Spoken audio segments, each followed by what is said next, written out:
Hello students, this is Sakshi Vaishnoi and welcome to Magnet Brains, जहाँ पर आपको मिलेंगे 4th to 12th क्लास तक के सारे सब्जेक्ट्स के वीडियोस बिल्कुल free of cost. So students, अब हम क्या करेंगे? अब हम करेंगे हमारे एनसीईआरटी सॉल्यूशंस। ओके, किस चैप्टर के? Non competitive markets. क्या पढ़ा था हमने नॉन कम्पिटिटिव मार्केट्स में स्टूडेंट्स? हमने पढ़ा था कि 4 फॉर्म्स ऑफ मार्केट्स होते हैं: monopoly, monopolistic competition, oligopoly and perfect competition. Right, ये चारों हमने पढ़े थे हमारे नॉन कम्पिटिटिव मार्केट्स में। ओके, सो अब हम देखते हैं कि इनके एनसीईआरटी सॉल्यूशंस क्या होंगे। ओके, जो एनसीईआरटी में हमारे क्वेश्चंस दिए हुए हैं उनके क्या आंसर्स हम लिखने वाले। ओके, सो स्टार्ट करते हैं हमारे फर्स्ट क्वेश्चन से। What would be the shape of demand curve so that the total revenue curve is okay एक पर्टिकुलर हमें क्वेश्चन दिया है, उसके 2 पार्ट्स हैं। ओके, हमें क्या बताना है? डिमांड कर्व का क्या कर्व, डिमांड कर्व हमारा कैसा होगा अगर हमारा टोटल रेवेन्यू कर्व कैसा है? A positively sloped straight line passing through the origin. अगर एक पॉजिटिवली स्लोप्ड स्ट्रेट लाइन है जो कि ओरिजिन से पास हो रहा है हमारा टीआर। ओके, तो हमारा डिमांड कर्व कैसा होगा हमें ये बताना है। तो कैसा होगा स्टूडेंट्स?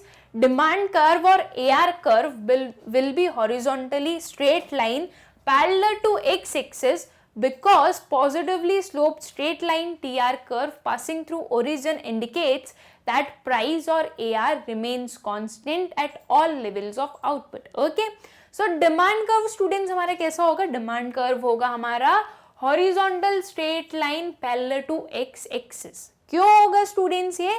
बिकॉज अगर कोई भी कर्व, एक हमारा टोटल रेवेन्यू कर्व जो वो अगर यहाँ से पास हो रहा है और स्ट्रेट जा रहा है, राइट, ये बिल्कुल स्ट्रेट लाइन है, तो ये क्या बता रहा है कि हमारा जो एवरेज रेवेन्यू है वो कांस्टेंट है। ओके, वो कांस्टेंट है, इसीलिए ये जो कर्व है वो स्ट्रेट लाइन पर जा रहा है। मतलब क्या हुआ? जब हमारी 1 यूनिट्स थी, अब हम मान रहे हैं कि कितनी है प्राइस? 10 रुपीज की। ओके, सो 10 हो गई। देन 20 यूनिट्स पर, सॉरी 2 यूनिट्स पर 20 रुपीज हो गई। देन 3 यूनिट्स पर कितनी हो गई? 30 रुपीज हो गई। तो ये क्या बता रहा है कि आपका जो प्राइस है वो क्या है? कांस्टेंट है। कौन बता रहा है ये? आपका जो positively straight line TR curve है वो बता रहा है कि आपका जो एआर है, दैट इज आपकी जो प्राइस है वो कैसी है? वो कांस्टेंट है। इसका मतलब क्या हुआ? आपका एआर कर्व कैसा बनेगा स्टूडेंट्स? आपका एआर कर्व कुछ ऐसा बनेगा, राइट? आपका एआर कर्व कुछ ऐसा बनेगा। एंड एआर कर्व ही हमारा क्या होता है? हमारा डिमांड कर्व होता है। तो हमारा डिमांड कर्व क्या होगा? Horizontal straight line parallel to X axis. Okay, क्या रीजन है उसका? बिकॉज हमारा जो एआर है वो कांस्टेंट रहेगा, इसलिए हमारी जो एआर कर्व है वो कैसा हो रहा है? वो हो रहा है horizontal straight line parallel to X axis. Okay, then जो हमारा सेकेंड क्वेश्चन है, अ हॉरिजॉन्टल लाइन। ओके, मतलब अब क्या हो गया? जो हमारा टोटल रेवेन्यू वो कैसा हो गया? एक हॉरिजॉन्टल लाइन है। मतलब क्या बता रहा है कि आपका टोटल रेवेन्यू क्या है? अब आपका टोटल रेवेन्यू कांस्टेंट है। 20 रुपीज हमारा टोटल रेवेन्यू फर्स्ट यूनिट को सेल करके मिला था। 20 रुपीज हमारा total revenue n number of units को सेल करके मिल रहा है। तो इसका मतलब क्या हुआ स्टूडेंट्स? ये हमें क्या बता रहा है कि आपका प्राइस कम हो रहा होगा, राइट? आपका जो प्राइस है वो कम हो रहा होगा, तभी आपका टोटल रेवेन्यू सेम है, राइट? तो ये क्या हुआ? हमारा प्राइस नीचे आ रहा है, हमारी जो प्राइस लाइन है वो डाउनवर्ड स्लोपिंग है। दैट इज ये क्या है? हमारी एआर है, राइट? हमारी प्राइस लाइन क्या हो गई? डाउनवर्ड स्लोपिंग हो गई। प्राइस लाइन ही हमारी एआर कर्व है, एंड प्राइस लाइन ही क्या होती है? हमारी डिमांड कर्व भी होती है, राइट? प्राइस लाइन ही क्या होती है? हमारी डिमांड कर्व भी होती है। तो ये क्या चीज हमें डिफाइन कर रहा है कि आपकी जो प्राइस लाइन है, दैट इज आपका जो डिमांड कर्व है वो डाउनवर्ड स्लोपिंग है। क्यों डाउनवर्ड स्लोपिंग है स्टूडेंट्स? बिकॉज जो हमारा टीआर है वो कैसा है? कांस्टेंट है। अगर हमारा टीआर सेम है तो मतलब इसका मतलब क्या हुआ कि जैसे जैसे हमारी क्वांटिटी इंक्रीज हो रही है वैसे वैसे हमारी प्राइस डिक्रीज हो रही है, तभी आपका जो टीआर है वो कैसा है? वो सेम है। ओके, तो ये कैसी लाइन बनेगी? एक डाउनवर्ड स्लोपिंग डिमांड कर्व बनेगा। अगर स्टूडेंट्स आप लोगों को क्लियर नहीं हुआ है तो हम इसे एक शेड्यूल के थ्रू देखते हैं। ठीक, हम क्या मान रहे हैं कि हमारा टोटल रेवेन्यू कितना है? हमारा टोटल रेवेन्यू है 20 रुपीज का। ओके, हमारा टोटल रेवेन्यू 20 रुपीज का है, एंड वो थ्रू आउट क्या रहेगा स्टूडेंट्स? 20 ही रहेगा। क्वांटिटी डिमांडेड या quantity supplied, I guess quantity supplied क्या होगी स्टूडेंट्स, क्वांटिटी सप्लाइड इंक्रीज हो रही है 1 2 3, ओके। अब हमारा AR क्या होगा, दैट इज हमारी जो प्राइस है वो क्या होगी, 20 डिवाइडेड बाय 1 कितनी हुई 20, 20 divided by 2 10, 20 divided by 3 6.66, right. And अगर एक और हम ले लें तो 20 divided by 4 that is 5 rupees. तो हम क्या देख रहे हैं स्टूडेंट्स, हम देख रहे हैं कि हमारी जो AR है, राइट, हमारा जो AR है वो डिक्रीज हो रहा है। ये हमारा AR डिक्रीज होता हमें दिख रहा है, 20 से 10 गया, देन 6.6 गया, देन 5 गया, ये AR डिक्रीज होता हुआ दिख रहा है। AR इज इक्वल्स टू क्या होता है, AR is equals to or price होता है। तो ये क्या बता रहा है कि आपका प्राइस डिक्रीज हो रहा है। रेवेन्यू कैसा, हमारा टोटल रेवेन्यू कैसा है, कांस्टेंट है, ओके। जब हमारा टोटल रेवेन्यू कांस्टेंट होगा स्टूडेंट्स, तभी तो वो एक हॉरिजॉन्टल स्ट्रेट लाइन बनाएगा। मतलब कि अगर ये वाली सिचुएशन है तो इसका मतलब हमारा TR कैसा है, हमारा TR है कांस्टेंट, राइट। एंड हमने क्या देखा कि जब TR कांस्टेंट रहता है तो प्राइजेस में क्या होता है, प्राइजेस फॉल होते हैं, हमारे प्राइजेस फॉल हो रहे हैं। जब इसे हम हमारे ग्राफ पे प्लॉट करेंगे तो हमें ग्राफ कैसा मिलेगा, कुछ ऐसा मिलेगा हमारा AR कर्व, ठीक। AR कर्व मतलब हमारी price line, and price line का मतलब क्या होता है, प्राइस लाइन ही हमारी डिमांड कर्व होती है, ओके। तो आई होप अब आपको ये क्लियर होगा इस पर्टिकुलर शेड्यूल के थ्रू कि कैसे हमारा कैसे हमारा जो AR है वो डिक्रीज हो रहा है, राइट, हमारी प्राइस कैसे डिक्रीज हो रही है, ठीक। सो इसे हम लिखने कैसे वाले हैं, डिमांड कर्व और AR curve will slope downwards from left to right because horizontal TR indicates that TR remains same at the levels of output. It is possible only when price falls with rise in output. Okay, ये चीज कब possible है, ये चीज तभी possible है कि जब हमारे प्राइजेस क्या हो रहे हैं, फॉल हो रहे हैं विथ राइज इन आउटपुट, तभी हमारा TR क्या हो सकता है, हॉरिजॉन्टल स्ट्रेट लाइन हो सकता है। इसलिए हमारा स्लोप कैसा होगा स्टूडेंट्स, हमारा स्लोप एक डाउनवर्ड स्लोपिंग स्लोप होगा, okay। Then from the schedule provided below calculate total revenue, demand curve and price elasticity of demand। ये पर्टिकुलर हमें एक शेड्यूल गिवन है, क्वांटिटी गिवन है, MR गिवन है, ओके। हमें क्या बोला गया है, हमें बोला गया है कि आपको क्या कैलकुलेट करना है, TR कैलकुलेट करना है, ओके। ये बोला हमें टोटल रेवेन्यू कैलकुलेट करने का, डिमांड कर्व कैलकुलेट करना है, ठीक, डिमांड कर्व कैलकुलेट करना है, and price elasticity of demand that is क्या हो गया हमारा, ED कैलकुलेट करना है हमें। नाउ डिमांड कर्व को ऐसे कैलकुलेट करेंगे स्टूडेंट्स, डिमांड कर्व क्या होता है, demand curve is equals to price line, right. हमें पता है हमारा डिमांड कर्व क्या होता है, प्राइस लाइन ही हमारी डिमांड कर्व होती है, एंड प्राइस लाइन क्या है हमारी, प्राइस लाइन है हमारी AR, राइट। हमारी price is equals to average revenue होता है, वो हमें पता है। तो प्राइस लाइन क्या हमारी, इज इक्वल्स टू AR। तो हमें इन शॉर्ट कैलकुलेट क्या करना है, हमें कैलकुलेट करना है हमारा AR, ओके। MR गिवन है, MR से हमें TR कैलकुलेट करना है, एंड TR की हेल्प से हमें क्या कैलकुलेट करना है, हमारा AR कैलकुलेट करना है। एंड देन स्टूडेंट्स हमें फाइनली क्या कैलकुलेट करना है, price elasticity of demand calculate करना है, ठीक। मतलब कि एक क्वेश्चन में हमें बहुत सारी चीजें दे दी है कैलकुलेट करने के लिए। तो अब हम देखते हैं इसको कैसे कैलकुलेट करेंगे एंड क्या हमारे आंसर्स आने वाले हैं, फाइन। सो क्वांटिटी हमने स्टूडेंट्स ले लिए 1 to 5 तक इस पर्टिकुलर स्लाइड पर है, एंड जो बाकी 6 to 10 की क्वांटिटीज होगी हमारी, वो हमारी नेक्स्ट स्लाइड पर हमें मिलेगी, ओके। क्वांटिटीज गिवन है, MR गिवन है, ठीक। TR कैलकुलेट करना है, तो अब TR को कैसे कैलकुलेट करेंगे स्टूडेंट्स, TR क्या होता है, TR होता है हमारा summation of MR, right. TR क्या होता है, समीशन ऑफ MR। तो अब हम MR को सम अप करेंगे एंड देन हम क्या निकालेंगे, हमारा TR निकालेंगे। सो स्टूडेंट्स ऊपर क्या होगा, वी डोंट नो, वैसे भी MR 0 पे तो 0 ही होगा। तो 10 हुआ हमारा TR, राइट। 10 क्या हुआ हमारा, TR for first quantity of output. Then 10 plus 6, okay, 10 plus 6 कितना हुआ, 12। Then 10 plus 6 plus 2, right, 10 plus 6 plus 2, जो कि हम क्या बोल सकते हैं 16 प्लस 2 कितना हुआ 18, ठीक। देन 18 प्लस 2 कितना हुआ 20, 20 प्लस 2 कितना हुआ स्टूडेंट्स 22, ओके। सो ये पर्टिकुलर हमारे MR निकल गए 5 यूनिट्स के, ठीक। अब हम इन 5 यूनिट्स के क्या कैलकुलेट कर लेते हैं, हम इन 5 यूनिट्स का कैलकुलेट कर लेते हैं AR, ठीक। पहले हम 5 यूनिट्स का हम कैलकुलेशन कर लेंगे, फिर हम बाकी के जो बचे हुए हमारे यूनिट्स हैं, क्वांटिटीज हैं, उनको कैलकुलेट करेंगे। सो TR निकल गया, अब TR की हेल्प से AR निकालेंगे। AR को कैसे कैलकुलेट करते हैं स्टूडेंट्स, हम AR को हम कैलकुलेट करते हैं TR divided by quantity, right.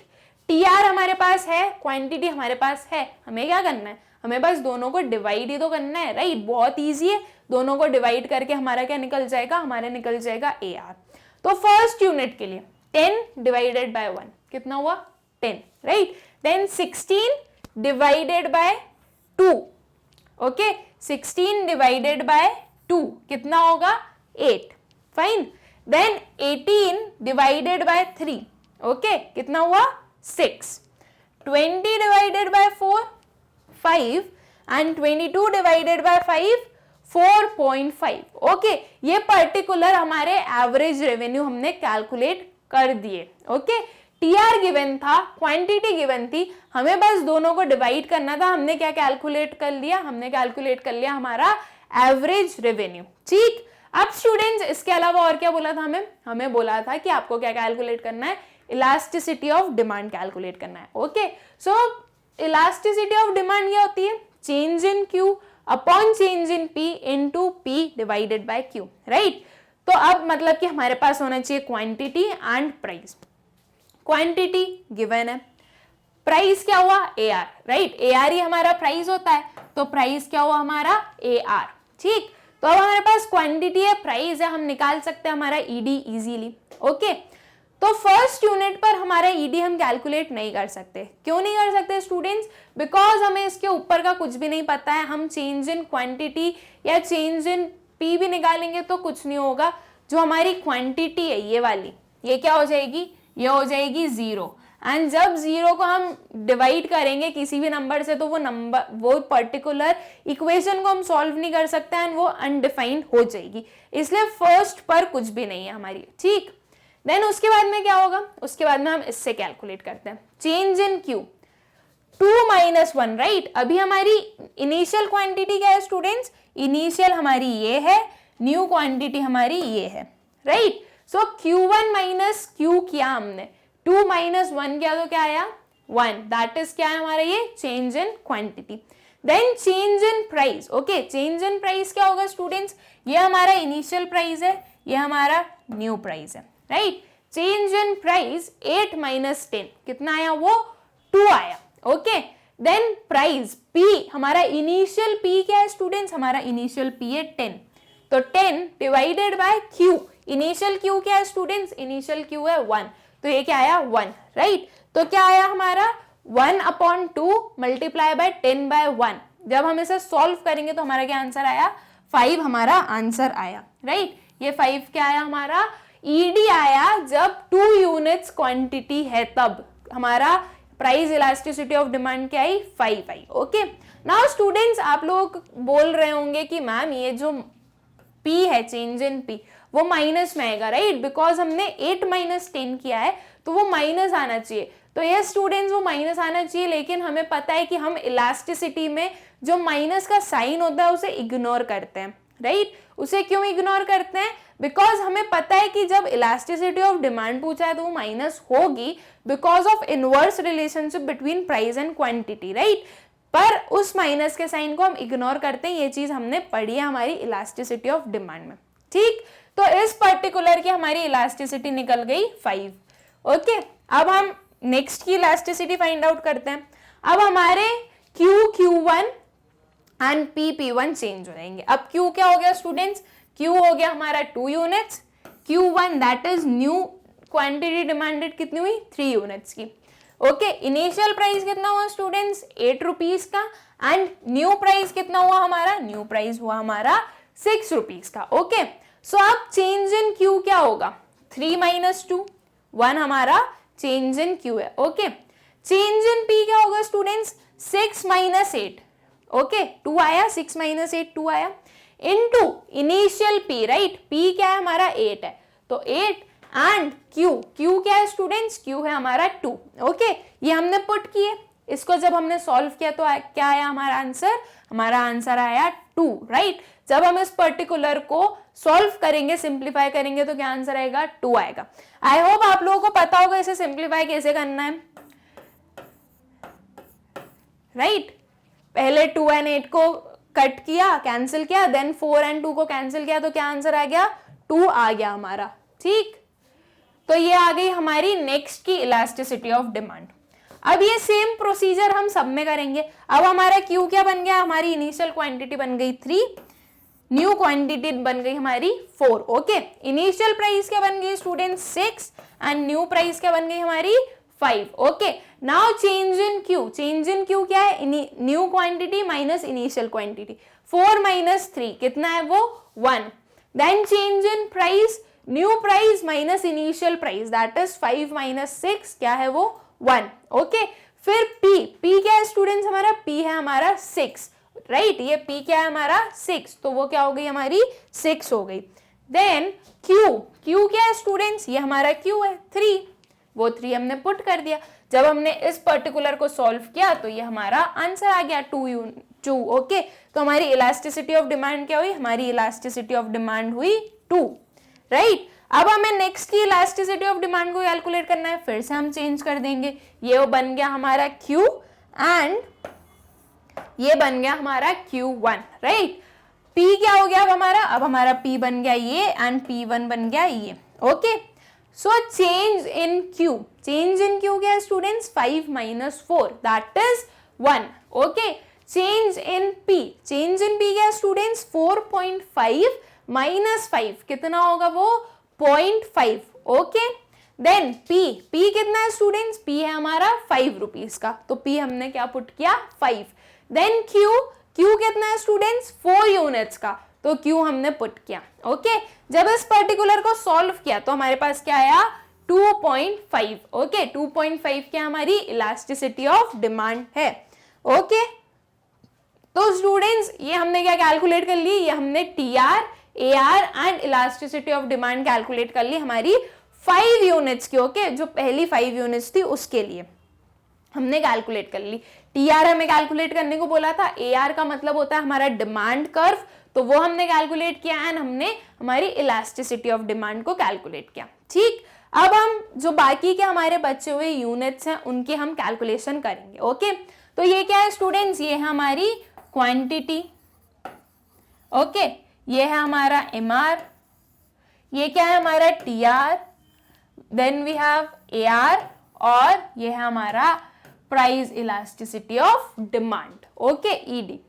तो अब TR को हम कैसे कैलकुलेट करेंगे, लास्ट TR क्या था हमारा, लास्ट TR था हमारा 22। ओके, सो 22 प्लस 0 कितना आया 22। ओके, देन 22 प्लस 0 कितना आया 22, फिर से 22 plus 0 22 and 22 plus minus 5, 22 plus minus 5 क्या होगा 22 माइनस 5, तो वो क्या आया हमारा 17, दैट इज अपना TR। Okay, so 6, 7, 8 and 9 units के लिए जो TR है वो हमने कैलकुलेट कर दिया। ओके, TR को कैलकुलेट करना बहुत ही इजी है, कुछ नहीं करना होता हमें बस हमारे MR का समीशन करना होता है, राइट।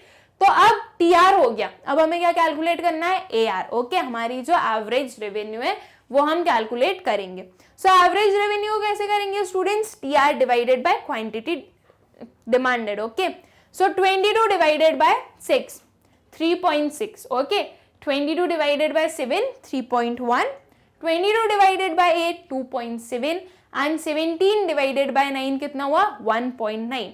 तो ये पर्टिकुलर हमारे क्या कैलकुलेट हो गए स्टूडेंट्स, ये कैलकुलेट हो गए हमारे एवरेज रेवेन्यू, दैट इज हमारी प्राइस या फिर हमारा डिमांड कर्व हमने कैलकुलेट कर दिया। ओके, नाउ हमें क्या कैलकुलेट करना है, elasticity of demand.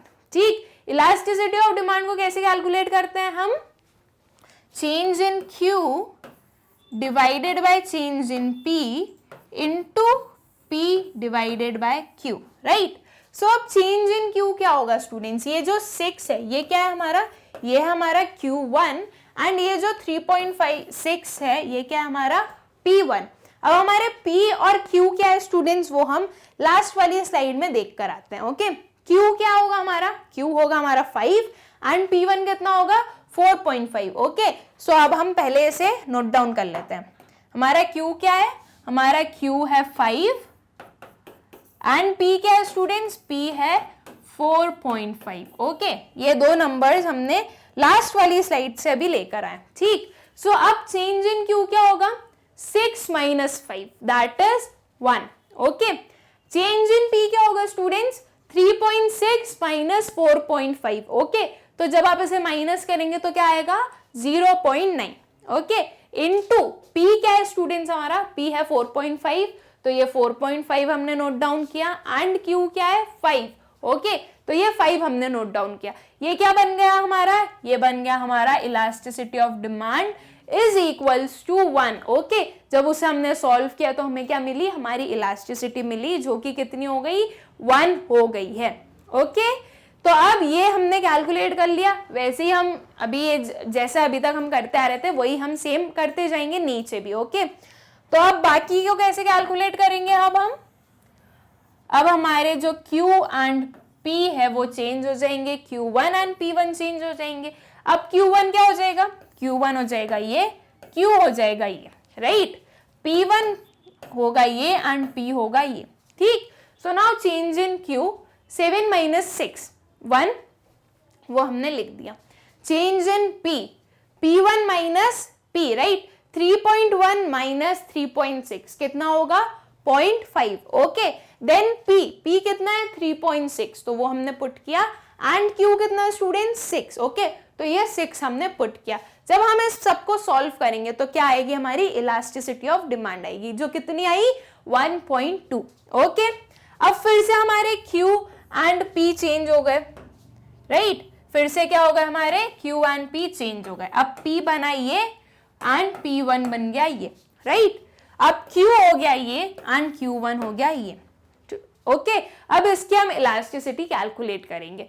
Q1 minus Q क्या हो गया, चेंज इन Q कितना हो गया 8 minus 7 that is 1। Okay, then change in P क्या होगा स्टूडेंट्स, 2.7 minus 3.1 कितना आया 0.4 मल्टीप्लाइड बाय P कितना है 3.1 एंड Q कितना है स्टूडेंट्स 7, राइट। तो जब इस पर्टिकुलर को हमने सॉल्व किया तो हमारे पास आया 1.1। ये 1.1 क्या है, ये 1.1 हमारी इलास्टिसिटी ऑफ डिमांड है। ओके, नाउ एक और बच्चा है, उसको और हम सॉल्व कर देते हैं। अब Q क्या बन गया 8 यूनिट्स, Q1 क्या बन गया 9 यूनिट्स। ओके, P क्या हो गया स्टूडेंट्स, P हो गया 2.7 एंड P1 क्या हो गया हमारा 1.9। ओके, वही सेम प्रोसीजर, 9 minus 8 1 आया, देन चेंज इन P निकाला 1.9 minus 2.7 0.8। Okay, multiplied by P कितना है 2.7 एंड Q कितना है स्टूडेंट्स 8। ओके, तो जब हमने इस पर्टिकुलर को सॉल्व किया तो क्या मिली हमें 0.38। 0.38 क्या है स्टूडेंट, 0.38 है हमारी elasticity of demand. Okay, and इसी के साथ में हमने क्या किया, हमने हमारा जो क्वेश्चन है वो कंप्लीट कर दिया। ओके, आई होप स्टूडेंट्स आप लोगों को क्लियर होगा कि हमने क्या कैलकुलेट किया है, कैसे कैलकुलेट किया है, बिकॉज ये सारी चीजें हम ऑलरेडी कैलकुलेट करना सीख चुके हैं, राइट। हमें पता है कि हमें टीआर को कैसे कैलकुलेट करना होता है with the help of MR and then AR को कैसे कैलकुलेट किया जाता है एंड इलास्टिसिटी ऑफ डिमांड को भी कैलकुलेट करना हमें आता है। ओके, नाउ हमारा जो नेक्स्ट क्वेश्चन है, what is the value of the MR when the demand curve is elastic? Okay, अब क्या बोला है हमें कि आप हमें बताइए कि MR की वैल्यू क्या है जब हमारा डिमांड कर्व कैसा है, डिमांड कर्व इलास्टिक है। ओके, इलास्टिक है का मतलब क्या हो गया स्टूडेंट्स कि आपका जो डिमांड कर्व है वो एक हॉरिजॉन्टल स्ट्रेट लाइन है, राइट, हॉरिजॉन्टल स्ट्रेट लाइन है, कुछ ऐसी लाइन बनेगी हमारे डिमांड कर्व की। ठीक, तो स्टूडेंट्स हमें पता है कि जब हमारे प्राइजेस कांस्टेंट रहते हैं तो हमारा एमआर कैसा रहता है, हमारा एमआर भी हमारे प्राइस के बराबर होता है, राइट। हमने ये चीज पढ़ी है कि जब हमारे प्राइसेस कांस्टेंट रहते हैं तो हमारा जो MR होता है वो कैसा होता है, वो हमारे प्राइस के बराबर होता है, ठीक। और हमें क्या बोला है, हमें बोला है कि आपका जो डिमांड कर्व है वो कैसा है, इलास्टिक है। तो इलास्टिक डिमांड कर्व में हमें कुछ ऐसा ही कर्व देखने को मिलता है, राइट। तो इस सिचुएशन में क्या हुआ, इस सिचुएशन में ये हुआ कि आपका प्राइस और आपका MR कैसा है, इक्वल है, ओके। तो अब हम इस पर्टिकुलर क्वेश्चन को आंसर करते हैं। क्या पूछा जा रहा है हमसे कि आपकी जो MR है उसकी क्या वैल्यू होगी अगर आपका डिमांड कर्व इलास्टिक है तो, ओके। तो हमें क्या पता है कि MR is equals to P, ठीक। So under elastic demand curve price is less than change in demand, okay. जो प्राइस है वो कम चेंज होता है, जो डिमांड है वो ज्यादा चेंज होती है आपके इलास्टिक डिमांड कर्व में, राइट। ये हमें पता है कि प्राइसेस में कम चेंज है एंड डिमांड में ज्यादा चेंज है। दैट इज क्या है, हमारी ED इज मोर देन 1 है। Hence MR will be positive when price is positive. तो MR कैसा होगा स्टूडेंट्स, MR हमारा पॉजिटिव रहेगा कब तक, जब तक हमारा प्राइस पॉजिटिव है, ओके। एंड हमें पता है प्राइसेस नेगेटिव में तो जाएंगे नहीं, तो हमारा प्राइस भी पॉजिटिव है। इन इसका जो रिएक्शन है वो क्या हो रहा है, इसका इफेक्ट क्या हो रहा है, इसका इफेक्ट हो रहा है कि हमारी जो MR है वो भी पॉजिटिव है, ओके। इसे अगर हम एक पर्टिकुलर डिमांड कर्व पर डिफाइन करना चाहें तो कैसा होगा, ED इज मोर देन 1 आ रहा है, okay. So demand curve is equals to AR curve होता है, वो हमें पता है। तो हमारा MR क्या होगा, हमारा MR भी पॉजिटिव रहेगा जब तक हमारा AR पॉजिटिव रहेगा, ठीक।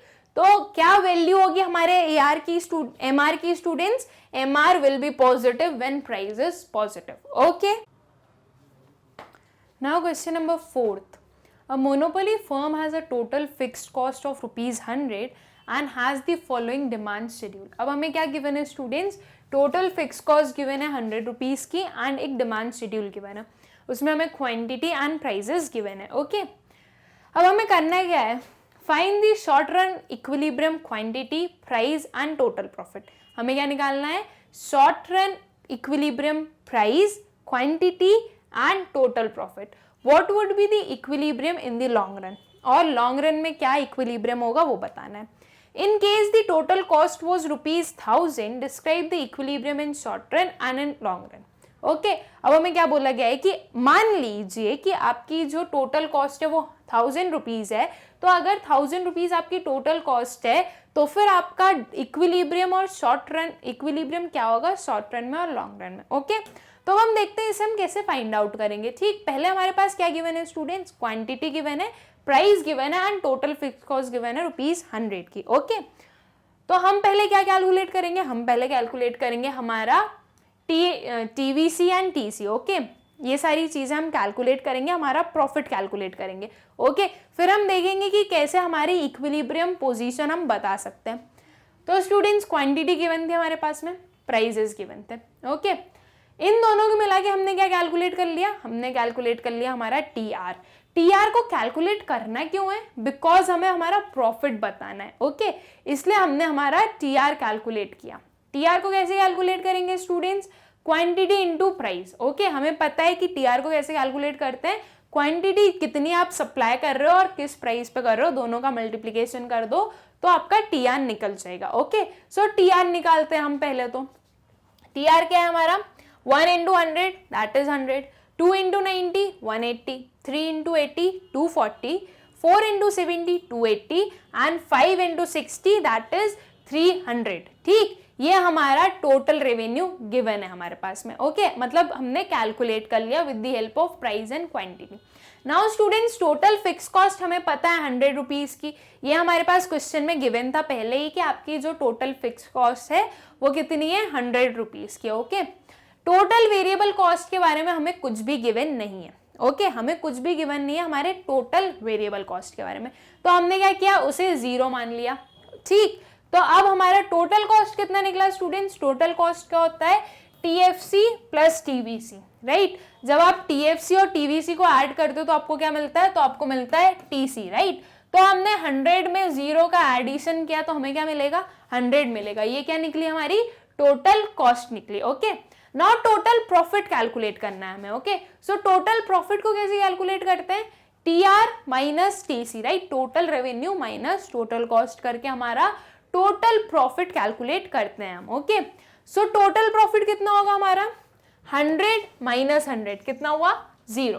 Then 180 minus 100 80, 240 minus 100 140, 280 minus 100 180, 300 minus 100 200. Okay, ये पर्टिकुलर क्या निकले हमारे, ये पर्टिकुलर निकले हमारे टोटल प्रॉफिट इस 5 यूनिट्स के लिए. ओके, अभी जो रिमेनिंग यूनिट्स है वो हम हमारे नेक्स्ट स्लाइड में देखेंगे. इस 5 यूनिट्स के लिए वो हमारा टोटल प्रॉफिट निकला है. ओके, तो हमने क्या कैलकुलेट किया, हमने कैलकुलेट किया हमारा टीआर एंड हमारा टीसी, बिकॉज हमें क्या चाहिए था, हमें चाहिए था हमारा टोटल प्रॉफिट. एंड हमें क्या बोला गया है, हमें ये भी बोला गया है कि आपको इक्विलिब्रियम बताना है, राइट. तो इक्विलिब्रियम हम किसके हेल्प से बता रहे हैं, हम बता रहे हैं टीआर एंड टीसी के अप्रोच से हम अपना इक्विलिब्रियम भी बता देंगे. पहले हम सारे कैलकुलेशंस कर लें, फिर हम बताएंगे कि हमारा इक्विलिब्रियम क्या है. ओके, सो अब जो हमारे रिमेनिंग है स्टूडेंट्स वो हम फाइंड आउट करते हैं. ये क्या है हमारी, ये हमारी क्वांटिटी, ये है हमारी प्राइस, ये निकला हमारा टोटल रेवेन्यू, ये है हमारा टोटल फिक्स्ड कॉस्ट, ये है हमारी total variable cost, then comes total cost, और ये क्या है हमारा प्रॉफिट. ओके, ये क्या है टोटल प्रॉफिट. ठीक, सो सबसे पहले टीआर का कैलकुलेशन करेंगे. टीआर क्या होगा, इन दोनों का मल्टीप्लीकेशन, राइट. तो 6 into 50 300, 7 into 40 280, 8 into 30 240, 9 into 20 180 and 10 into 10 100. Okay, ये क्या निकले स्टूडेंट्स हमारे, ये निकले हमारे total revenue. Okay, total fix cost given है हमारे पास 100 रुपीज की. टीवीसी हमने 0 अज्यूम कर लिए क्योंकि हमारे पास कोई इन्फॉर्मेशन है नहीं. तो टोटल कॉस्ट कितना होगा 0, 100 प्लस 0 100, 100 प्लस 0 100, तो हमारी टोटल कॉस्ट कितनी आएगी 100 रुपीज की. नाउ प्रॉफिट कितना होगा स्टूडेंट्स, प्रॉफिट क्या होता है हमारा टीआर माइनस टीसी, राइट. सो टीआर हमने कैलकुलेट कर लिया है, टीसी हमने कैलकुलेट कर लिया. अब हम क्या बताएंगे हमारा टोटल प्रॉफिट कितना होगा. सो 300 minus 100 200, 280 minus 100 180, 240 minus 100 140, 180 minus 100 80 and 100 minus 100 0. Okay, हमने कैलकुलेट कर लिया हमारे प्रॉफिट पूरे. टीआर एंड टीसी के अप्रोच से अब हम क्या बताएंगे, अब हम बताएंगे कि हमारा प्रॉफिट इक्विलिब्रियम कहाँ होगा, short run equilibrium and long run equilibrium कहाँ पे होगा. ओके, तो अब हम पहले देखते हैं टीआर टीसी के अप्रोच से हमारा कहाँ होने वाला है equilibrium. Okay, so let the total variable cost of the monopolist firm is 0. Okay, हमने क्या माना था कि टोटल वेरिएबल कॉस्ट क्या है 0 है.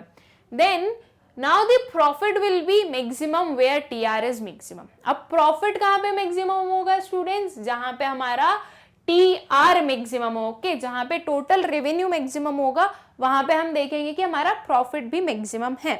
Okay, that is at the 6th unit of output the firm will be maximizing its profit and short run equilibrium will be ₹50. okay, तो अब हम पहले तो देखते हैं कि हमारा टोटल रेवेन्यू कहाँ पे मैक्सिमम है. ये जो थर्ड लाइन है स्टूडेंट्स, ये हमारी क्या है टोटल रेवेन्यू की लाइन है. ओके, तो इस लाइन में ये 5th यूनिट पर क्या है 300 हमारी टोटल रेवेन्यू है सबसे ज्यादा.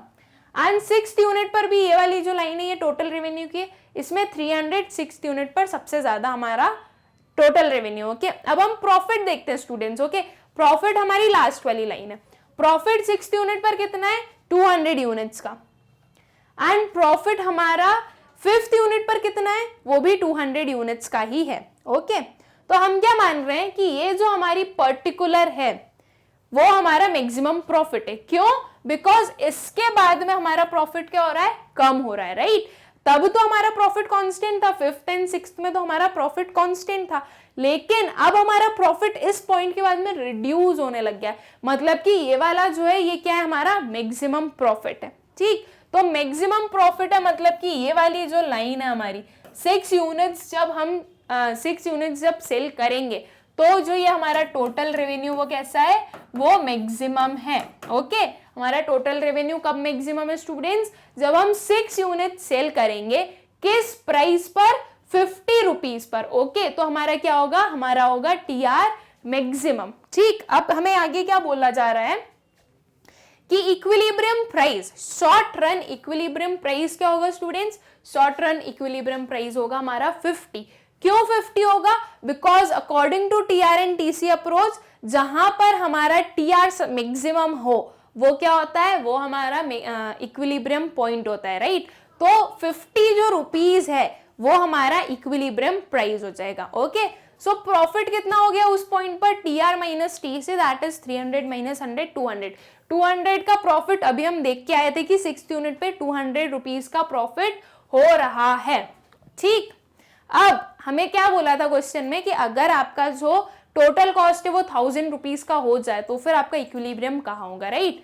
So if the total cost is rupees 1000, then the equilibrium will be at a point where the difference between TR and TC is maximum. ठीक, कहाँ पे हमारा इक्विलिब्रियम पॉइंट होगा स्टूडेंट्स? उस प्लेस पर जब हमारा TR और TC क्या है? मैक्सिमम है। ओके, TR एंड TC कैसे हो गए? मैक्सिमम, उनके बीच का डिफरेंस मैक्सिमम हो गया। ठीक, उस पॉइंट पर क्या होगा? हमारा इक्विलिब्रियम पॉइंट होगा। So TR is maximum at 6th level of output. TR सबसे ज्यादा कहां पे स्टूडेंट्स? TR सबसे ज्यादा है हमारे 6th यूनिट ऑफ आउटपुट पर, राइट? हमने अभी डिटरमाइन किया था कि जब 6 यूनिट सेल होती है तो हमारा जो TR होता है, जो हमारा टोटल रेवेन्यू होता है, वो उसके मैक्सिमम पर होता है, राइट? सो 6th यूनिट पर स्टूडेंट्स हमारा TR कितना है? 300 रुपीज का है। एंड हमारा टोटल कॉस्ट कितना है? हमारा टोटल कॉस्ट का ये वाला वो है, ये वाली जो पर्टिकुलर लाइन है वो हमारी टोटल कॉस्ट की। ओके, टोटल कॉस्ट इसमें तो 100 है, लेकिन हमारे पास अभी सिचुएशन कुछ अलग है, राइट? हमारे पास सिचुएशन क्या है स्टूडेंट? हमारे पास सिचुएशन ये है कि आपकी जो टोटल कॉस्ट है वो क्या है? 1000 रुपीज की है। ठीक, आपकी टोटल कॉस्ट कितनी है? 1000 रुपीज की है। तो प्रॉफिट कितना होगा? 300 माइनस 1000, दैट इज 700 रुपीज का हमारा प्रॉफिट होगा। Okay, so the firm is earning losses and not profit. As the monopolist firm is incurring losses in the short run, it will stop its production in the long run. क्या निकला है profit? -700। Minus क्या define कर रहा है students? Minus define कर रहा है कि आपकी जो फर्म है वो प्रॉफिट अर्न नहीं कर रही है, वो क्या इनकर कर रही है? वो लॉसेस इनकर कर रही है। एंड जब आपकी फर्म लॉस इनकर कर रही है तो फिर वो प्रोडक्शन नहीं करेगी, राइट? वो अपना प्रोडक्शन रोक देंगी, क्योंकि जब लॉसेस हो रहे हैं तो इस पॉइंट के बाद में कोई भी फर्म प्रोडक्शन करना नहीं चाहेगी, राइट? सो स्टूडेंट्स, जो 300 हमने टोटल रेवेन्यू निकाला था अपना इक्विलिब्रियम का, राइट? तो वो क्या था? हमने शॉर्ट रन इक्विलिब्रियम में निकाला था कि जब 300 रुपीज का टोटल रेवेन्यू जनरेट होगा तो हमारी जो फर्म है वो उसके शॉर्ट रन इक्विलिब्रियम पर होगी। ठीक, तो शॉर्ट रन इक्विलिब्रियम में अगर हमारा जो टोटल कॉस्ट है वो 1000 रुपीज हो जाए, ओके, तो अब कितना प्रॉफिट अर्न कर रही है हमारी फर्म? -700 का, दैट इज वो नेगेटिव चला गया, वो लॉसेस इनकर कर रही है ना? तो लॉसेस इनकर कर रही है, इसका मतलब क्या? अब उसने शॉर्ट रन में ही लॉसेस इनकर कर रही है, तो इसके बाद में जो आपकी फर्म है वो कोई प्रोडक्शन नहीं करेगी। क्यों नहीं करेगी स्टूडेंट्स? बिकॉज वो -700, राइट? मतलब वो लॉस इनकर कर रही है शॉर्ट रन में, तो लॉन्ग रन में वो प्रोडक्शन ही स्टॉप कर देगी। तो लॉन्ग रन में हमारा कोई इक्विलिब्रियम हम कैलकुलेट ही नहीं कर सकते। ओके, आई होप स्टूडेंट्स ये क्वेश्चन आपको क्लियर होगा। थोड़ा ट्रिकी क्वेश्चन था, बहुत सारे एक साथ में उन्होंने पूछ लिए थे हमसे, एक क्वेश्चन में बहुत सारे क्वेश्चन, तो थोड़ा लेंदी भी हो गया वो और थोड़ा सा ट्रिकी भी हो गया है, बट आई गेस ये आप लोगों को क्लियर होगा। नाउ हमारा जो नेक्स्ट क्वेश्चन है, if the monopolist firm was a public sector firm, okay, अब जो मोनोपोलिस्ट फर्म है वो अगर पब्लिक सेक्टर फर्म है, the government set a rule for its manager to accept the government fixed price as given, that is to be price taker and therefore behave as a firm in a perfectly competitive market. Okay, क्या बोल रहा है कि जो government है उसने बोला एक फर्म के मैनेजर को कि आपको वो प्राइस एक्सेप्ट करना है जो हम आपको देंगे। ओके, मतलब कि अब फर्म को क्या बना दिया? अब फर्म को बना दिया प्राइस टेकर। प्राइस मेकर कौन बन गया स्टूडेंट्स? प्राइस मेकर बन गई हमारी गवर्नमेंट। तो प्राइस टेकर एक फर्म किस सिचुएशन में होती है? जब वो एक परफेक्ट कंपटीशन के अंदर होती है, राइट?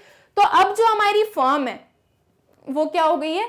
वो एक परफेक्टली कॉम्पिटिटिव मार्केट की फर्म बन चुकी है। Okay, and the government decides to set the price so that demand and supply in the market are equal. Okay, अब गवर्नमेंट ने क्या डिसाइड किया है कि ऐसा प्राइस रखेंगी वो जहां पे हमारी जो डिमांड और सप्लाई मार्केट की वो दोनों इक्वल हो जाएगी. Okay, What would be the equilibrium price, quantity and profit in this case? Okay, अब इस केस में equilibrium price, quantity और profit क्या होंगे?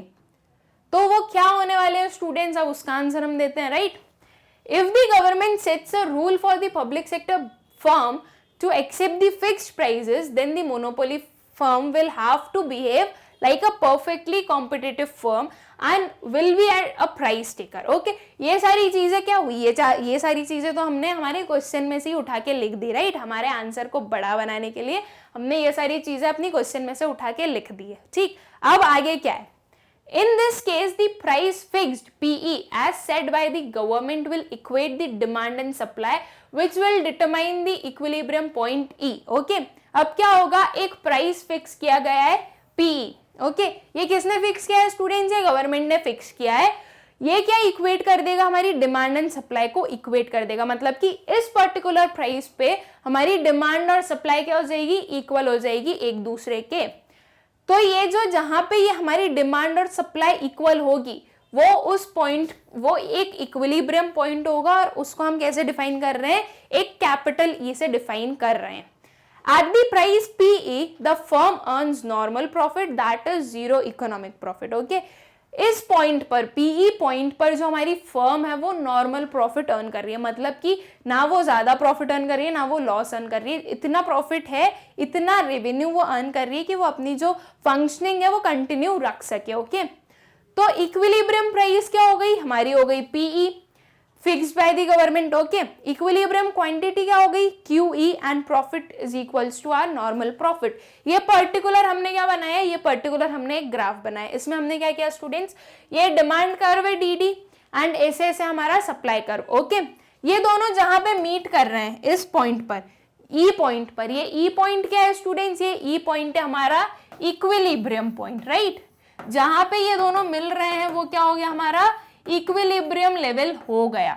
ठीक, और इस पर्टिकुलर इक्विलिब्रियम के करस्पॉन्डिंग जो हमारी प्राइस है, दैट इज ये जो हमारी PE है, ये क्या हो गई, ये हो गई हमारी इक्विलिब्रियम प्राइस.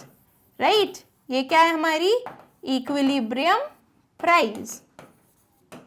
एंड इसके करस्पॉन्डिंग जो क्वांटिटी डिमांडेड है, राइट, क्वांटिटी डिमांडेड और सप्लाइड है वो क्या हो गई, ये QE क्या हो गई स्टूडेंट्स, ये हो गई हमारी इक्विलिब्रियम क्वांटिटी.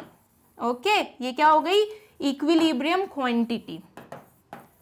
ठीक, एंड इस केस में जो हमारे प्रॉफिट्स है वो कैसे हैं, वो नॉर्मल प्रॉफिट है. मतलब कि इस फॉलोइंग केस में जो हमारी फर्म है वो अबनॉर्मल प्रॉफिट्स नहीं अर्न कर सकती है. ठीक, तो हमारे प्रॉफिट किसके इक्वल हो गए स्टूडेंट्स, हमारे प्रॉफिट हो गए हमारे नॉर्मल प्रॉफिट के इक्वल में. ओके, तो हमें बोला गया था कि एक ऐसी फर्म में आपकी इक्विलिब्रियम प्राइस क्या होगी, इक्विलिब्रियम क्वांटिटी क्या होगी और प्रॉफिट्स कितना होगा. तो वो हमने बता दिया कि वो कितना होगा जब आपकी डिमांड एंड सप्लाई इक्वल होती है. तो वो कैसे हम डिटरमाइन करते हैं. ठीक, आई होप स्टूडेंट्स ये पर्टिकुलर क्वेश्चन आपको क्लियर होगा एंड इसके पहले वाले भी सारे क्वेश्चन आपको क्लियर होंगे. सो अब हम देखते हैं हमारा next question. Comment on the shape of the MR curve in case the TR curve is. अब हमें क्या गिवन है स्टूडेंट्स, हमें बोला है कि आपको MR कर्व का शेप बताना है अगर आपका TR कर्व कैसा है, पॉजिटिवली स्लोप्ड स्ट्रेट लाइन है या फिर हॉरिजॉन्टल स्ट्रेट लाइन है. स्टूडेंट्स ऐसा लग रहा है ये क्वेश्चन रिपीट हो गया है. राइट, ये ऐसा क्वेश्चन हमने फर्स्ट वाला भी देखा था क्या, कुछ ऐसा ही था.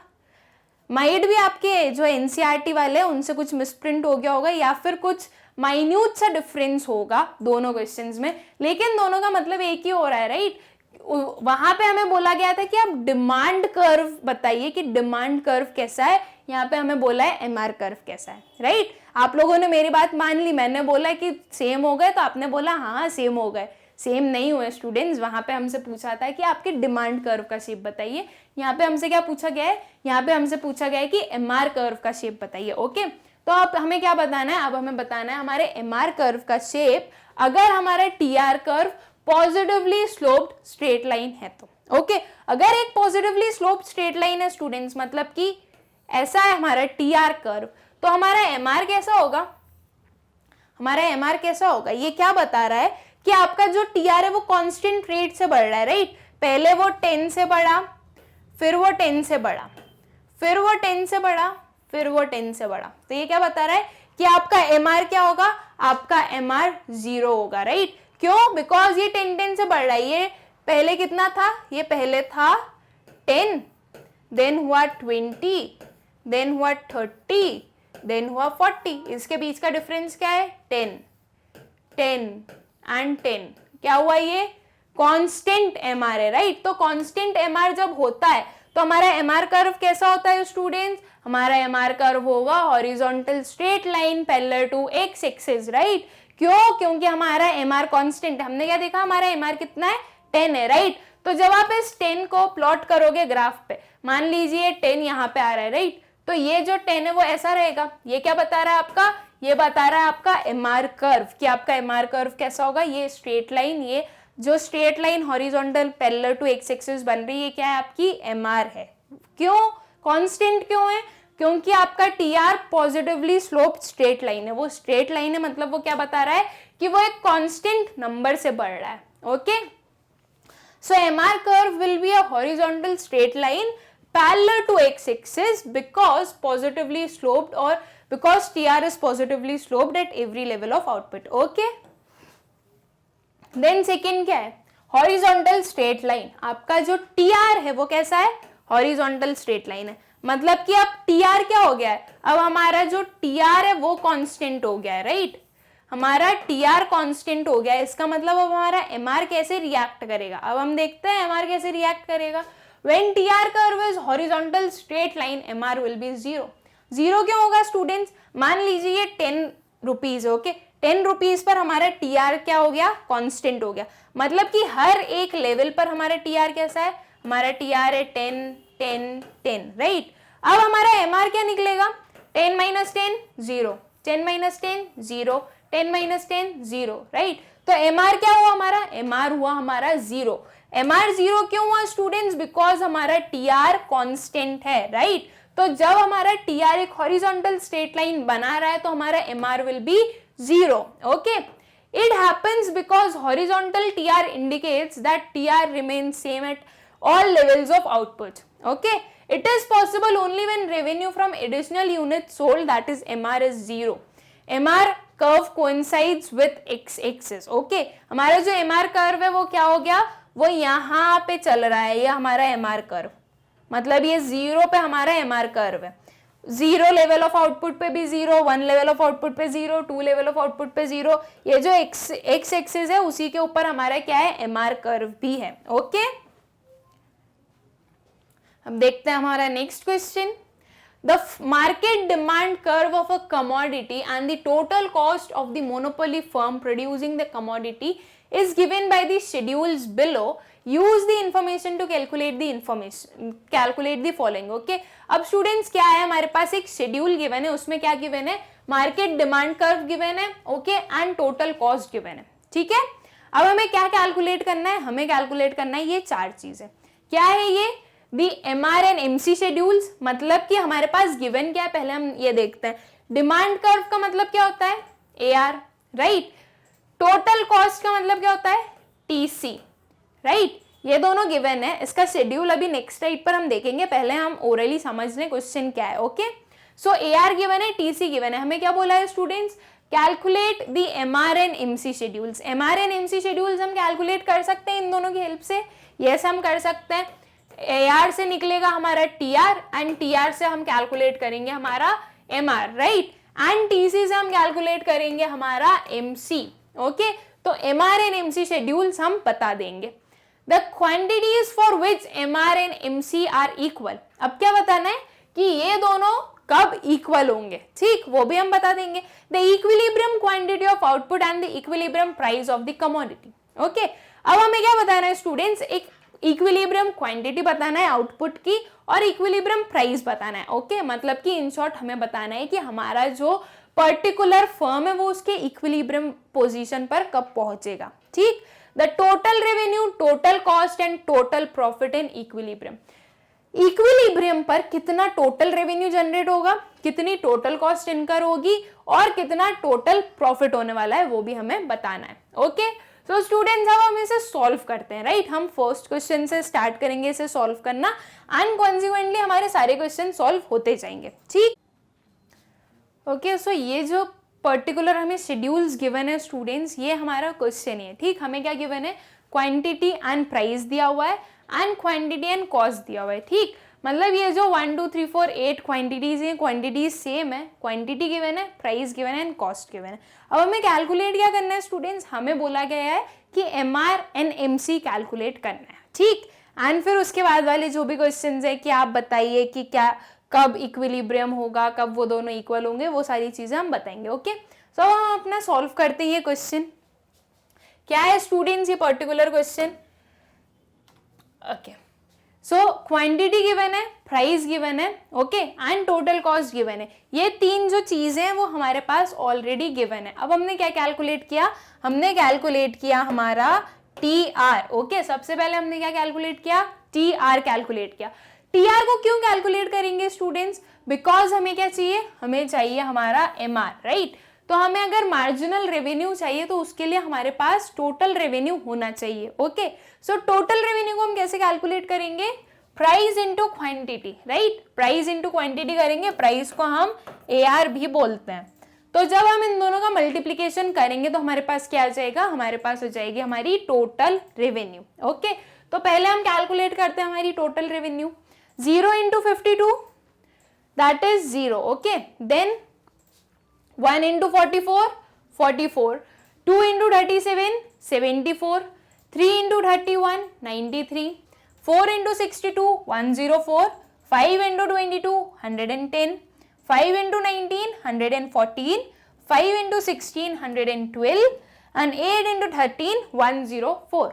ओके, तो हमारा TR हमने कैलकुलेट कर लिया इन दोनों को मल्टीप्लाई करके। ओके, इन दोनों का जब हमने मल्टीप्लीकेशन किया तो क्या निकला स्टूडेंट्स, हमारा TR निकला, ठीक। अब हमारा फर्स्ट क्वेश्चन हमें क्या बोल रहा था कि MR एंड MC शेड्यूल्स बना के दीजिए, हमें बताइए, कैलकुलेट कीजिए MR एंड MC शेड्यूल्स को। ओके, अब हमारे पास क्या क्या अवेलेबल है। ओके, हमारे पास TC भी आ गया, हमारे पास TR भी आ गया, ठीक। TC से हम क्या कैलकुलेट कर लेंगे स्टूडेंट्स, TC से हम हमारा MC को कैलकुलेट कर सकते हैं एंड TR के थ्रू हम क्या कैलकुलेट कर लेंगे, हमारे MR को। ओके, तो हम स्टार्ट करते हैं MR से। ओके, पहले हम क्या कैलकुलेट कर रहे हैं, पहले हम कैलकुलेट कर रहे हैं हमारा मार्जिनल रेवेन्यू।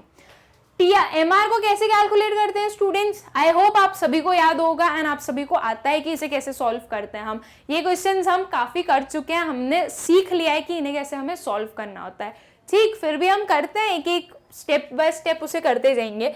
MR क्या होता है, TRN minus TRN minus 1, right. मतलब हमें करना है क्या है, बेसिकली इतना फॉर्मूला लगा के एक एक चीज को लिखना नहीं है, हमें रिवर्स में माइनस करना है, राइट। हम रिवर्स में माइनस करते जाएंगे, हमारे MR क्या होते जाएंगे, कैलकुलेट होते जाएंगे। तो 0 के ऊपर तो कुछ नहीं, तो वो डैश हो गया, right. 44 minus 0 44 minus 0 44, 74 minus 44 30, 93 minus 74 19, 104 minus 93 11, 110 minus 104 6, 114 minus 110 4, 112 minus 114 minus 2, 104 minus 112 minus 8, right. क्या कैलकुलेट हो गए हमारे कैलकुलेट हो गए MR, हमारा मार्जिनल रेवेन्यू कैलकुलेट हो गया with the help of total revenue, right. Total revenue हमने कैलकुलेट कर लिया था, तो मार्जिनल रेवेन्यू को कैलकुलेट करना बहुत ईजी है, हमें बस रिवर्स में माइनस ही तो करना है, राइट। तो हमने माइनस किया एंड हमारा मार्जिनल रेवेन्यू निकल गया। ओके, अब सेम वे से स्टूडेंट्स हम क्या कैलकुलेट कर लेंगे, हम कैलकुलेट कर लेंगे हमारे MC को। ओके, जैसे हमने TR के थ्रू MR कैलकुलेट किया, सेम वे में TC के थ्रू MC कैलकुलेट कर लेंगे, उसे भी हम रिवर्स में माइनस करेंगे, राइट।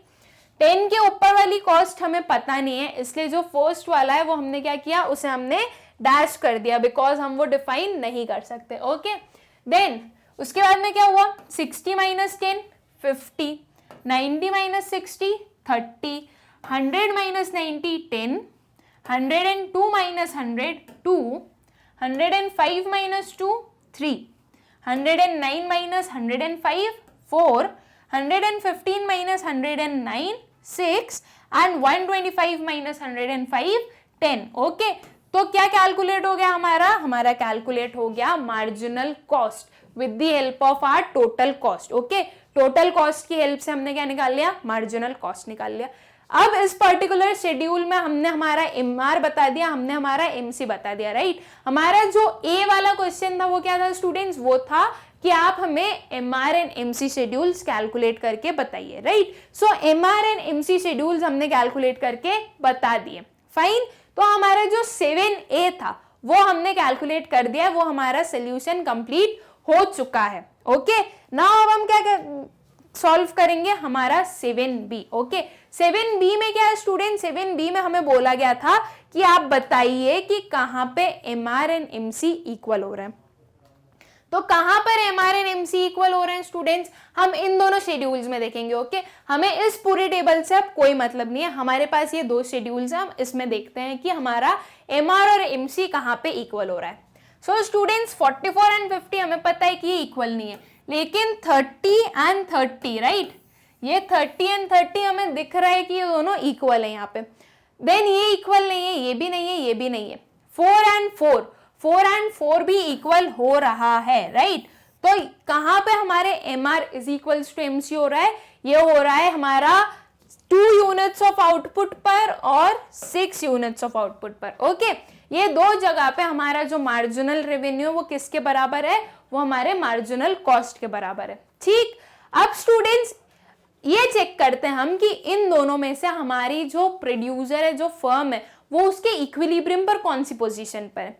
हमारे पास दो कंडीशंस होती है स्टूडेंट्स एक फर्म के लिए कि वो इक्विलिब्रियम पर हो, राइट. वो दो कंडीशंस क्या होती है, फर्स्ट कंडीशन तो होती है कि आपका जो एमआर है वो किसके बराबर है, एमसी के बराबर है, राइट. एंड इस पर्टिकुलर कंडीशन के बाद में आपका जो एमसी होता है, मतलब आपका जो मार्जिनल कॉस्ट होता है वो बड़ा होना चाहिए आपके मार्जिनल रेवेन्यू से, राइट. आपका जो मार्जिनल कॉस्ट होता है वो किससे बड़ा होना चाहिए, मार्जिनल रेवेन्यू से. तो स्टूडेंट्स क्या इस वाली सिचुएशन में जब 2 यूनिट्स ऑफ आउटपुट का प्रोडक्शन हो रहा है या 2 यूनिट्स ऑफ आउटपुट को हम सेल कर रहे हैं, तो क्या हमारा प्रोड्यूसर जो है वो उसके इक्विलिब्रियम पर है, नहीं है. क्यों नहीं है स्टूडेंट्स, बिकॉज एक कंडीशन तो पूरी हुई हमारी, MR is equals to MC तो हमारी पूरी हो गई है, फुलफिल हो गई है. लेकिन उसके बाद में हम क्या देख रहे हैं कि हमारा जो एमआर है वो ज्यादा है हमारे मार्जिनल कॉस्ट से, ठीक. एंड अगर इक्विलिब्रियम में होना है तो क्या कंडीशन होती है कि आपका जो मार्जिनल कॉस्ट है वो ज्यादा होनी चाहिए आपके मार्जिनल रेवेन्यू से.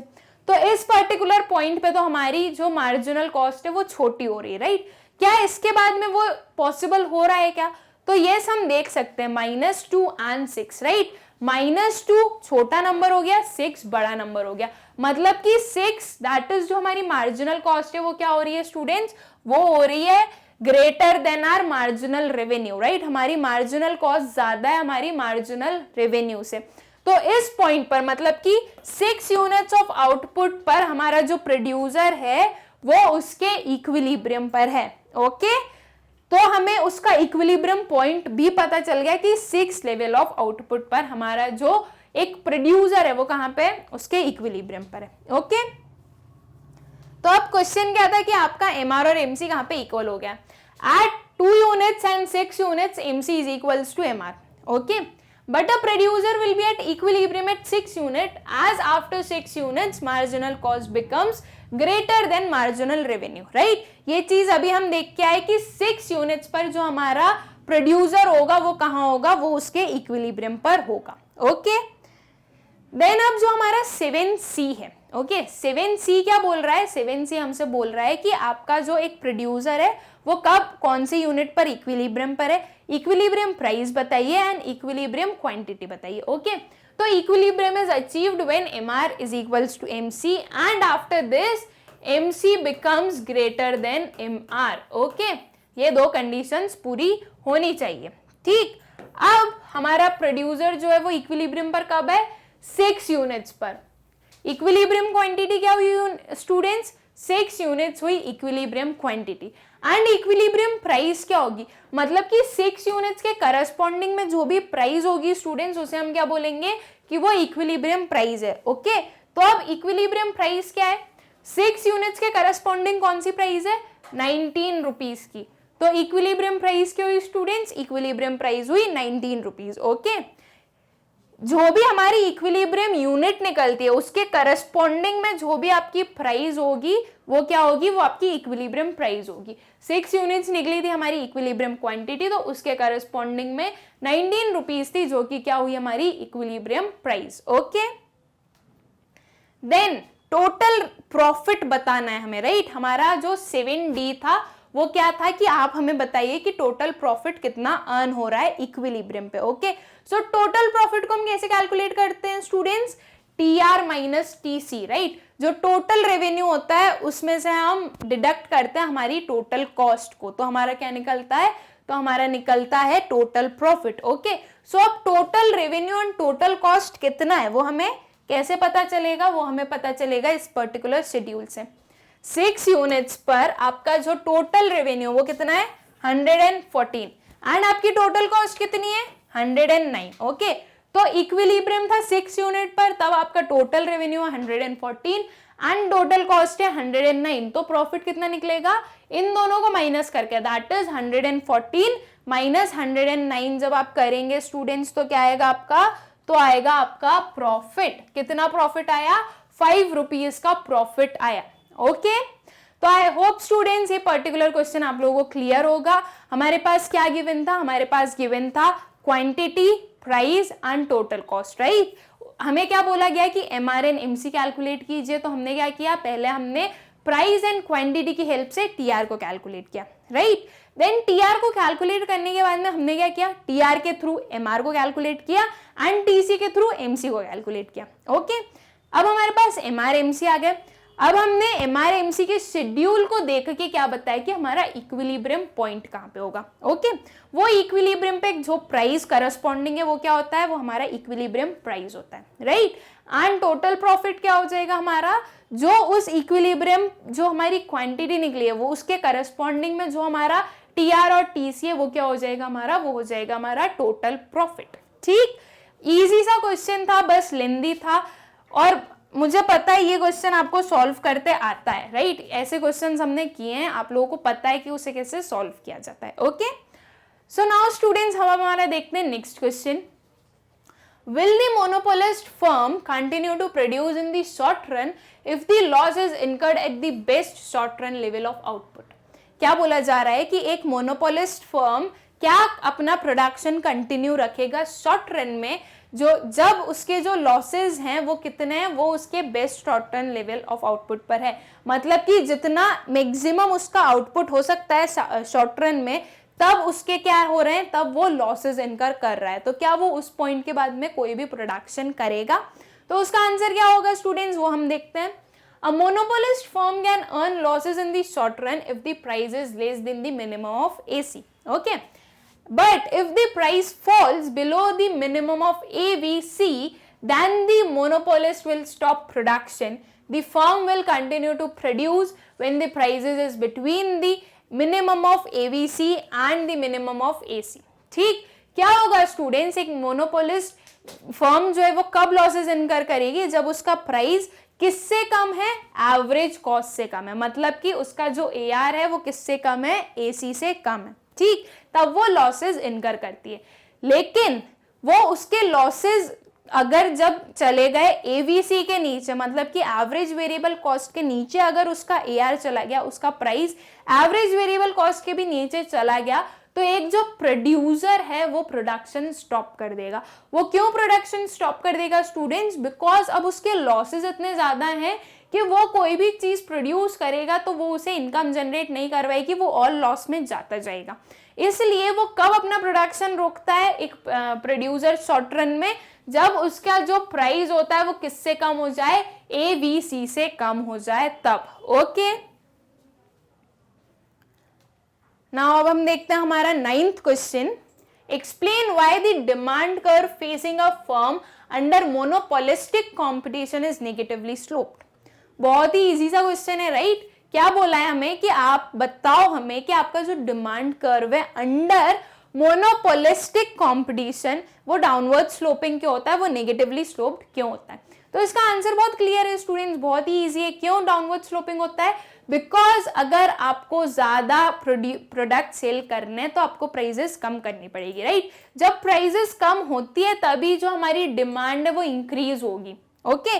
तो जब क्योंकि हमारे डिमांड एंड हमारे प्राइस में नेगेटिव रिलेशन है, इनवर्स रिलेशनशिप है, इसके कारण जो हमारा डिमांड कर्व वो कैसा होगा, नेगेटिवली स्लोप्ड होगा, ओके। तो इसे हम कैसे लिखने वाले हैं, under monopolistic competition large number of firms selling closely related but differentiated products makes the demand curve downward sloping.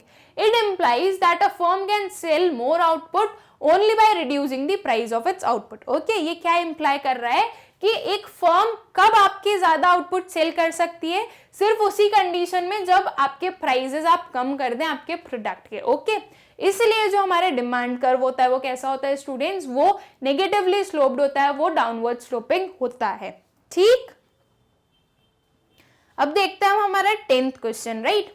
What is the reason for the long run equilibrium of the firm in monopolistic competition to be associated with zero profit? Okay, क्या बोल रहा है हमें कि long run equilibrium एक monopolistic competition में zero output क्यों देता है, सॉरी जीरो प्रॉफिट क्यों देता है हमें, ओके। सो उसका आंसर क्या होगा students, the long run equilibrium of a firm in monopolistic competition is associated with zero profit because of freedom of entry and exit.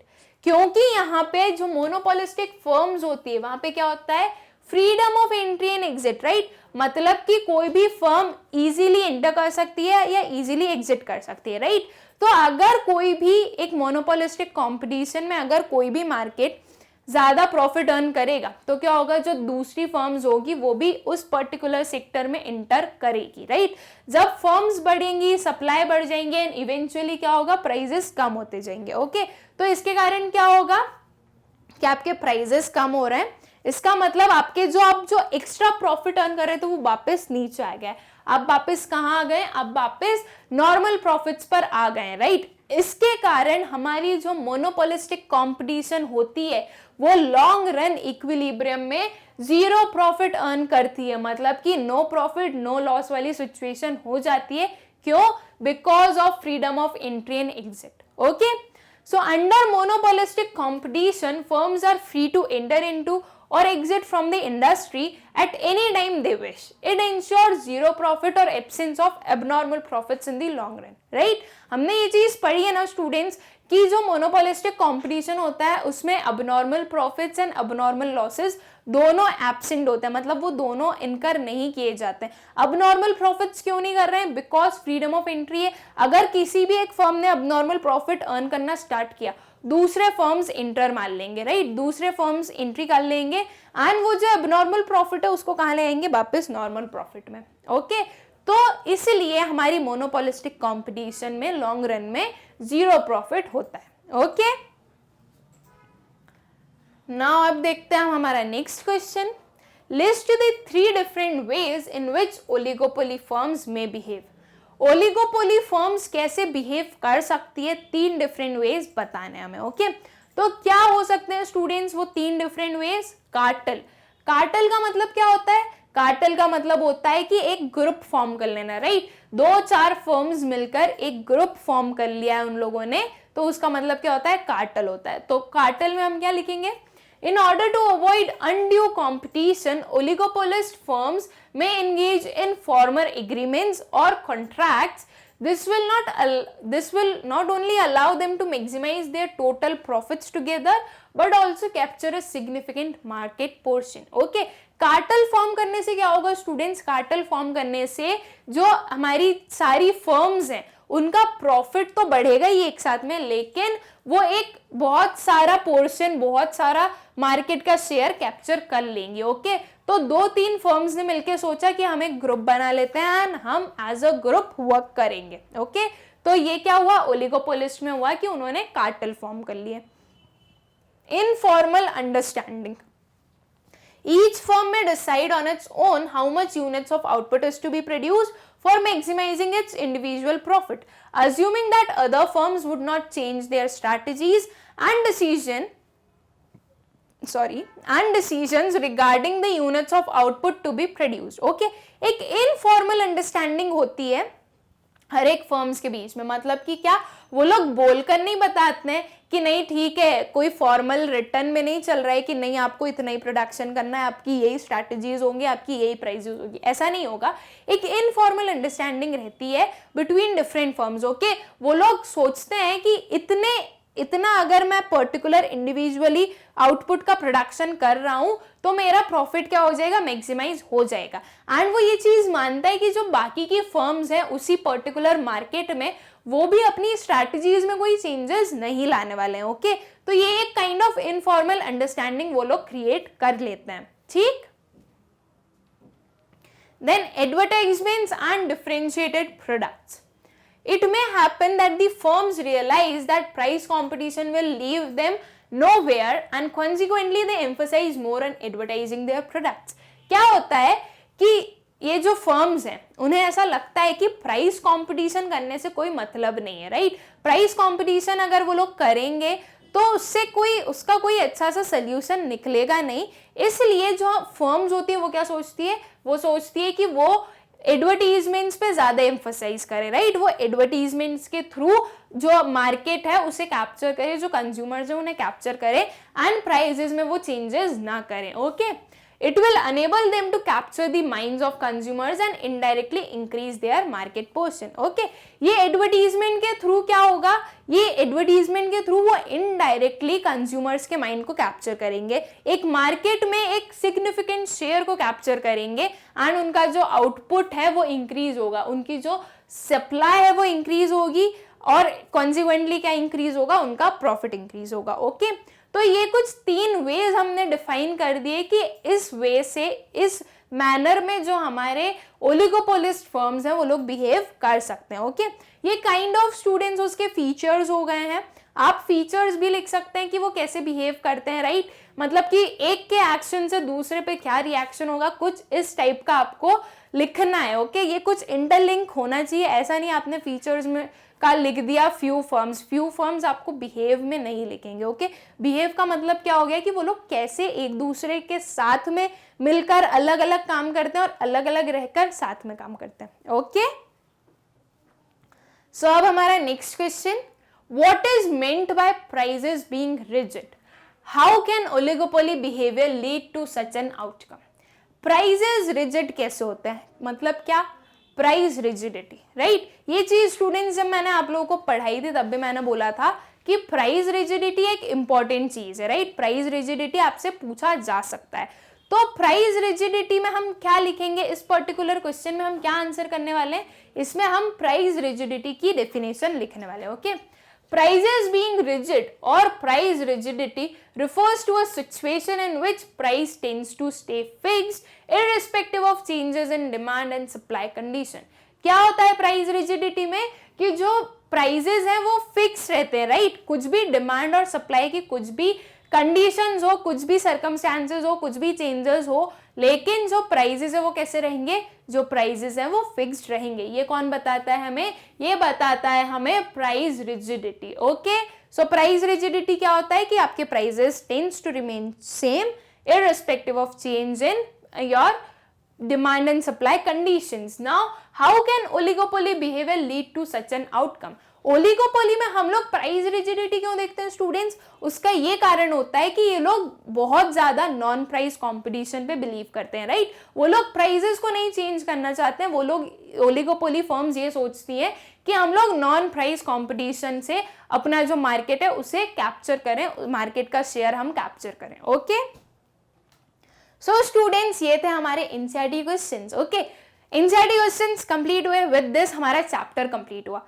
Now एक गुड न्यूज है, सिर्फ एक ही चैप्टर बचा है हमारे पास of our introductory microeconomics, right? वो भी हम बहुत जल्दी कंप्लीट कर लेंगे, हमारा लास्ट चैप्टर जो है इंट्रोडक्टरी माइक्रो इकोनॉमिक्स का भी, एंड देन उसके बाद में हम हमारी न्यू बुक को स्टार्ट करेंगे, that is our statistics for economics. Okay, so students इस चैप्टर के इस वीडियो के नोट्स की लिंक आप लोगों को मिलेगी डिस्क्रिप्शन में, आप लोग जाकर चेक कर सकते हैं। ओके, एंड नेक्स्ट वीडियो से हम लोग स्टार्ट करेंगे हमारा नेक्स्ट चैप्टर जो कि है market equilibrium. Okay, thank you.